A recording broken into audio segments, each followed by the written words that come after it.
Atos dos Apóstolos. Perseguição de Herodes. Morte de Tiago. Prisão e libertação de Pedro. Por aquele mesmo tempo, o rei Herodes mandou prender alguns membros da igreja para os maltratar. Assim foi que matou à espada Tiago, irmão de João.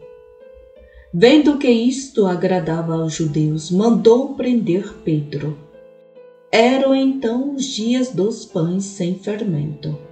Mandou prendê-lo e lançou-o no cárcere, entregando-o à guarda de 4 grupos, de 4 soldados cada um, com a intenção de apresentá-lo ao povo depois da Páscoa. Pedro estava assim encerrado na prisão, mas a igreja orava sem cessar por ele a Deus. Ora, quando Herodes estava para o apresentar, naquela mesma noite dormia Pedro entre 2 soldados, ligado com 2 cadeias. Os guardas à porta vigiavam o cárcere. De repente apresentou-se um anjo do Senhor e uma luz brilhou no recinto. Tocando no lado de Pedro, o anjo despertou-o. Levanta-te depressa, disse ele. Caíram-lhe as cadeias das mãos. O anjo ordenou: cinge-te e calça as 2 sandálias. Ele assim o fez. O anjo acrescentou: cobre-te com a tua capa e segue-me. Pedro saiu e seguiu-o, sem saber se era real o que se fazia por meio do anjo. Julgava estar sonhando. Passaram o primeiro e o segundo postos da guarda. Chegaram ao portão de ferro, que dá para a cidade, o qual se lhes abriu por si mesmo. Saíram e tomaram juntos uma rua. Em seguida, de súbito, o anjo desapareceu. Então Pedro tornou a si e disse: agora vejo que o Senhor mandou verdadeiramente o seu anjo e me livrou da mão de Herodes e de tudo o que esperava o povo dos judeus. Refletiu um momento e dirigiu-se para a casa de Maria, mãe de João, que tem por sobrenome Marcos, onde muitos se tinham reunido e faziam oração. Quando bateu à porta da entrada uma criada chamada Rosa, adiantou-se para escutar. Mal reconheceu a voz de Pedro, de tanta alegria não abriu a porta, mas correndo para dentro foi anunciar que era Pedro que estava à porta.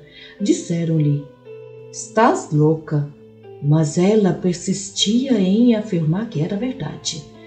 Diziam eles: então é o seu anjo. Pedro continuava a bater. Afinal abriram a porta, viram-no e ficaram atônitos. Ele, acenando-lhes com a mão que se calassem, contou como o Senhor o havia livrado da prisão e disse: comunicai-o a Tiago e aos irmãos. Em seguida saiu daí e retirou-se para outro lugar. Logo que amanheceu, houve um sobressalto pouco comum entre os soldados sobre o que acontecera a Pedro.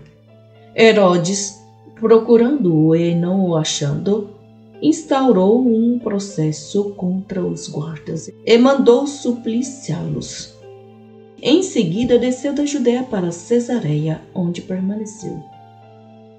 Morte de Herodes. Estava Herodes em conflito com os habitantes de Tiro e de Sidônia. Estes, porém, de comum acordo, se apresentaram a ele, e com o favor de Blasto, que era um camareiro do rei, pediram a paz, porque a sua região era abastecida por ele. No dia marcado, Herodes, vestido em traje real, sentou-se no tribunal e lhes dirigiu uma locução. O povo aplaudia. É a voz de um Deus, e não de um homem. No mesmo instante o anjo do Senhor o feriu, por ele não haver dado honra a Deus. E roído de vermes, expirou. Barnabé e Saulo regressam a Antioquia. Entretanto, a palavra de Deus crescia e se espalhava sempre mais. Tendo Barnabé e Saulo concluído a sua missão, voltaram de Jerusalém a Antioquia, levando consigo João, que tem por sobrenome Marcos.